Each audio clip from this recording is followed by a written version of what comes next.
Baneet, what sort of community support is actually in place right now, even 6 months later? Anita, there's about 200 people that still can't return home. So these are folks that are still looking for food, for supplies, and even mental health support. And there's people here that are just opening up their hearts and lending that helping hand. A moment to gather, grieve, and laugh. It means the world to me, to be honest. Emotional support and camaraderie to stress relief. Here at the Yarrow Hub, flood-hit residents can grab a free bite and get supplies, but perhaps more importantly, talk. It's a place where neighbors can meet and connect and take a break from their properties and their devastation. A gathering place in Victoria Kewitt's backyard. She opened it in November, and it has blossomed into a space of reflection and community building. Mental health support with a counselor is also on offer every week.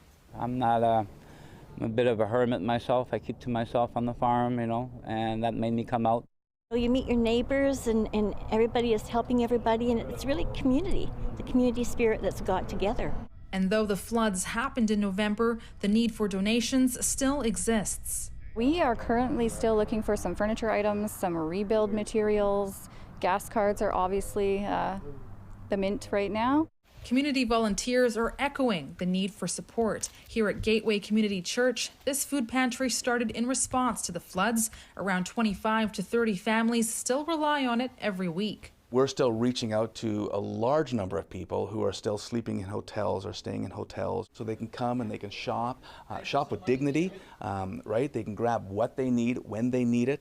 In the Fraser Valley, 25 charities have also received funding for flood relief efforts. Much of that money coming from the Abbotsford Disaster Relief Fund, which got more than $4 million in donations. We're still committed that every dollar that we're raising is going to go and help the flood victims. Yeah. And we know that this isn't a short-term problem.